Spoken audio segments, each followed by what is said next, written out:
मोदी साहब 7 साल के बाद चाइना गए हैं। पहले अपने किसी सीनियर वजीर को भेजते थे।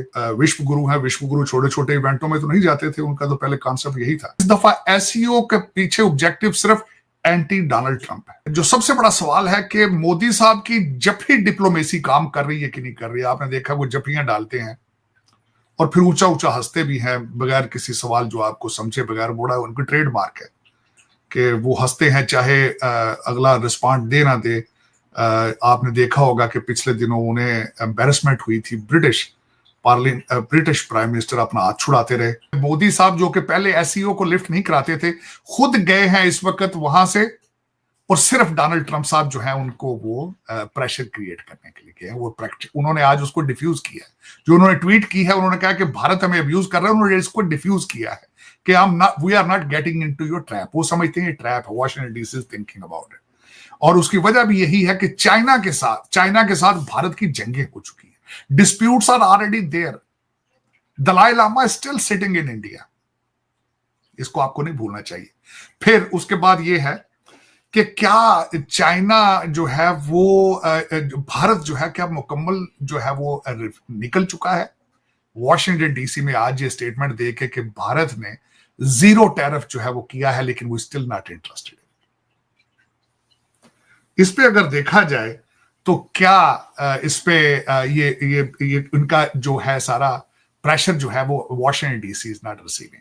बल्कि रिसेंटली जो स्टेटमेंट वॉशिंगटन डीसी से निकली है कि यूक्रेन वार इज मोदीज वार, उन्होंने अपना प्रेशर मेंटेन कर रखे। वो समझते हैं कि जो पैसा जो तेल रशिया से भारत ले रहा है उसका फायदा या अडानी को है या फिर रशिया को है, क्योंकि वो उसी पैसे से rouble is best performing currency and they are fighting Ukraine.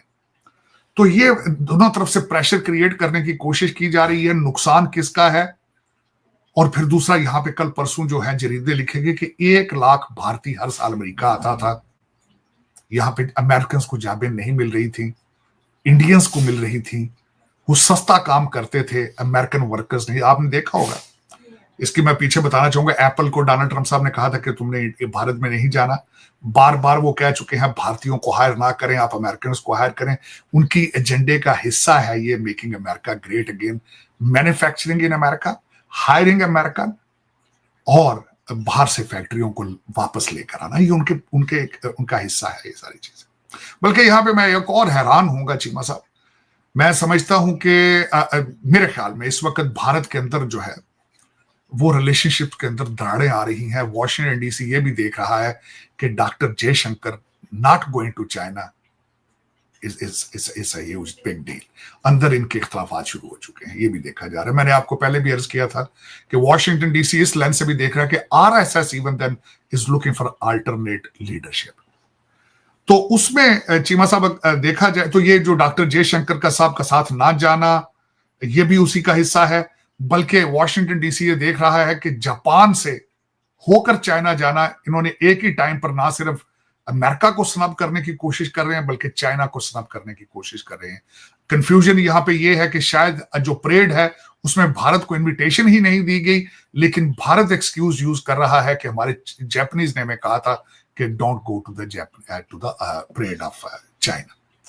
अब उसमें चीमा साहब आज बयानिया जो आया है उसमें जो सबसे बड़ी चीजें हैं, मैंने आपको पहले बताया था कई दफा कि जो यूएस एड के बंद करने के बाद जो एक वैक्यूम क्रिएट हुआ था उसको चाइना कोशिश करेगा फिल करने की, लेकिन मेरे ख्याल में पूरा कर नहीं पाएगा, क्योंकि चाइनीज के पास उतनी लेवरेज नहीं, उतनी, क्योंकि उनके पास उनकी इकॉनमी जो है वो इतनी स्ट्रांग नहीं है।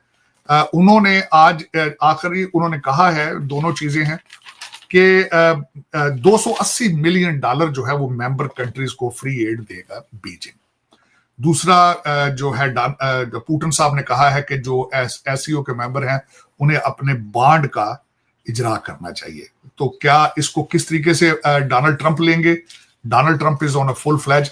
वो हमेशा कहते रहे हैं कि मैं एससीओ के कंट्रीज तो नहीं, ब्रिक्स के कंट्रीज को मैं उनके ऊपर टैरिफ लगाऊंगा। क्या ये टैरिफ बर्दाश्त कर पाएंगे मेंबर सारे? और ये किस तरह इस तरीके इन चीजों को किस तरह डिफ्यूज किया जाएगा? इस वक्त चीमा साहब मैंने जिस तरह आपको कहा है कि अब दोनों तरफ से पैकेजेस अब आएंगे। पाकिस्तान इस वक्त दोनों कैंप्स के अंदर मौजूद है। जो मैं एक कर्ज आपको करना चाह रहा था चीमा साहब, वो देखने वाली बात यह है कि ये डोनाल्ड ट्रंप साहब को क्यों नहीं समझ पा रहे। इतनी कॉम्प्लिकेटेड चीजें नहीं है चीमा साहब। देखें, एक तो डोनाल्ड ट्रंप साहब के बारे में उनके जो नाकदीन है वो कहते हैं कि ही इज अ बिजनेसमैन। होना भी बिजनेसमैन ही चाहिए, तो America is famous for the business.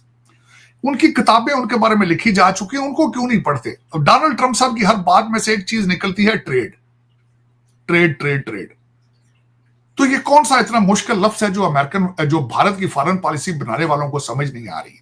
आज की जो उनकी ट्वीट है उसके अंदर भी यही है कि जो भारत जो हमारे साथ बिजनेस करता है, हमने चीजें बेचता है, लेता कुछ नहीं है।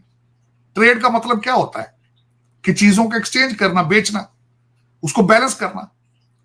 आप रशिया के साथ बैलेंस करने के लिए इस दफा आप गए हो वहां पे, जब आप भारत जाता है रशिया के साथ, आज आप उसको बैलेंस करने की कोशिश कर रहे हैं। अमेरिका के ट्रेड को बैलेंस करने की कोशिश क्यों नहीं करते आप। डोनाल्ड ट्रंप साहब को सबसे बड़ा प्रॉब्लम यही है कि आप हमने चीजें बहुत ज्यादा बेचते हो, यहां बेचते हो, लेकिन हमसे लेते कुछ नहीं हो।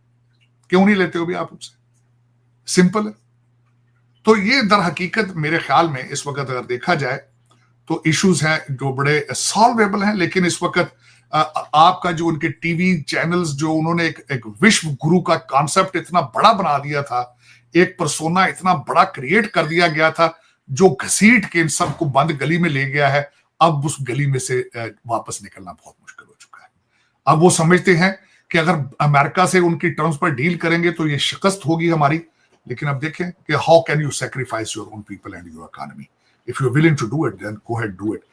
रशिया को आपने पार्टनर बनाने की कोशिश कर रहे हैं, रशिया आपके साथ चल सकता है, चाइना नहीं चलेगा आपके साथ डेफिनेटली, क्योंकि उनकी फॉरेन पॉलिसी के अंदर आप फिट नहीं आते हो। आपके उनके साथ तनाज़ात हैं, आपके बॉर्डर डिस्प्यूट्स हैं उनके साथ, बल्कि आपने उनकी एक दो स्टेटों पे कब्जा किया है, उन नक्शे में उन्होंने चाइनीज नाम दे रखे हैं उन्होंने। और दूसरा, आप ट्रस्ट करने हालात ये हैं कि आप चाइना से कहते हैं कि चाइना हमारे साथ चले, लेकिन चाइना जाने से पहले आप जापान चले जाते हैं। दुनिया इस वक्त आप पे एतमाद नहीं कर रही थी। आप सुबह आप यूक्रेन के साथ खड़े होते हैं, शाम आप स्टेटमेंट दे देते हैं आप रशिया के हक में।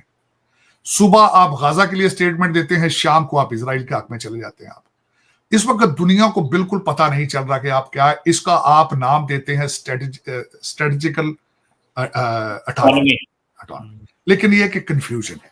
या तो आप उस एक फैंसी लफ्ज का इस्तेमाल कर लें, या अपनी कंट्री की इकोनॉमी को बचा लें। जिस तरह भारत ने बड़ी जल्दी विश्व गुरु का एक ऐलान कर दिया था, मेरे ख्याल में उसी ट्रैक के ऊपर भी चाइना जा रहा है, विश्व गुरु बनने की कोशिश कर रहा है, लेकिन इट्स टू अर्ली। आज they look good because Russia China together, लेकिन ये कब तक चलता है? आपकी इतला के लिए अर्ज चीमा साहब ये है कि चाइना और रशिया के भी आपस में कई जो थे वो कॉन्फ्लिक्ट थे सेकेंड वर्ल्ड वॉर के दौरान में, और उसके बाद में भी कोल्ड वॉर के दौरान भी इनका आपने देखा China Russia was not together, उनके अंदर भी इश्यूज मौजूद हैं। अब लेकिन ये कितना अरसा रहते हैं, अब ये डिपेंड करता है कितना अरसा रहते हैं। लेकिन इस वक्त अगर देखा जाए तो ये जो मेरा जो इसमें सारा क्रस्ट था कि SCO this time was nothing but anti Donald Trump campaign. तो दोस्तों देखा आपने कि साजिद तरार के चेहरे की हवाइयां उड़ी हुई थी और ये कह रहे हैं कि प्रधानमंत्री मोदी का एससीओ समिट में जाना एक तरह से एंटी अमेरिका है, एंटी डोनाल्ड ट्रंप पॉलिसी है। एससीओ समिट में प्रधानमंत्री मोदी जी ने 3 चीजें बहुत साफ तौर पर कही हैं और सबसे पहला जो संदेश उन्होंने दिया था वो डोनाल्ड ट्रंप को दिया था कि भारत की विदेश पॉलिसी जो है वो किसी के इशारों पर नहीं चलती है, वो सिर्फ अपने राष्ट्र हित की बात करती है, अपने राष्ट्र हित के हिसाब से फैसले लेती है। वहीं पर पाकिस्तान को भी कड़ा संदेश दिया कि आतंकवाद पर डबल स्टैंडर्ड अब और ज्यादा बर्दाश्त नहीं होगा। इसके साथ साथ चीन को भी एक संदेश दिया कि संप्रभुता के बिना कोई भी कनेक्टिविटी स्वीकार नहीं है। मतलब एससीओ की समिट पर उन्होंने वो सारी बातें कही जो एक राष्ट्राध्यक्ष को कहनी चाहिए। और वहां पर मोदी जी ने दिखा दिया कि ना तो वो प्रो चाइना है, ना ही एंटी अमेरिका है, भारत सिर्फ और सिर्फ प्रो भारत है। अब आते हैं पाकिस्तान के ऊपर। आपने तो वीडियोस देखी, शहबाज शरीफ कैसे हाथ बांध कर खड़े हुए थे, मोदी जी दिन साहब बात कर रहे होते हैं और ये हाथ बांध कर खड़े होते हैं जैसे कि ड्रिंक्स सर्व करने ही वाले हों, बस कोई पूछ ले कि भाई कुछ लाए हो खाने पीने के लिए। वहां पर उन्हें पूछना किसी ने भी जरूरी नहीं समझा।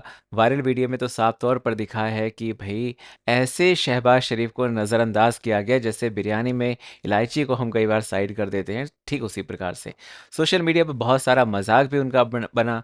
कमर चीमा भी परेशान हो गया कि भाई भारत और चीन क्यों बैठे हैं साथ में बातचीत करने के लिए, हमारी दोस्ती तो इतनी गहरी है, हमारे बीच में बात होनी चाहिए थी। भाई तुम्हारे साथ में क्या बातचीत होगी भाई, गधे बेचने वाले क्या बातचीत करेंगे। तुम सिर्फ कटोरा लेकर पहुंच जाते हो भीख मांगने के लिए, तुम्हारे साथ कोई डील हो सकती है, कोई बातचीत हो सकती है। इसीलिए पाकिस्तानियों को मिर्ची बहुत तगड़ी लगी है इस बार। ऊपर से मोदी साहब का वही जो अंदाज निराला रहता है।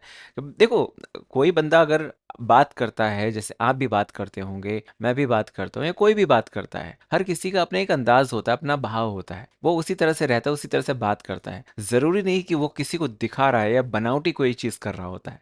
तो साजिद तरार को इससे भी प्रॉब्लम है कि वो बिना बात के हंसते हैं, हा हा हा करते हैं, हाथ बांधते। भाई हर किसी का अपना तरीका होता है, समझ रहे हैं। और ये हिंदुस्तान है, यहाँ पर चलता है ये सब। तरार साहब का तो एससीओ समिट एक तरह से एंटी अमेरिका, एंटी ट्रम्प लग रहा है। भाई वो बंदा साइड में बैठकर रो रहा है, तुम्हारी मीडिया क्रिटिसाइज करने लग रही है, तुम्हारे जो कांग्रेसी हैं वो एक तरह से क्रिटिसाइज करने लग रहे हैं, ट्रम्प को बोल रहे हैं कि भाई साहब तुम भारत के साथ जो रिश्ते खराब कर रहे हो उसका खामियाजा तुमको ही भुगतना पड़ेगा। लेकिन तुमको तो समझ में नहीं आ रहा ना, क्योंकि तुम तलवे चाट रहे हो ट्रम्प के। आप लोग क्या कहते हैं कमेंट करके बताएं। चैनल पर अगर नए हैं तो चैनल को सब्सक्राइब करें, इस वीडियो को लाइक करें और शेयर करें। जय हिंद।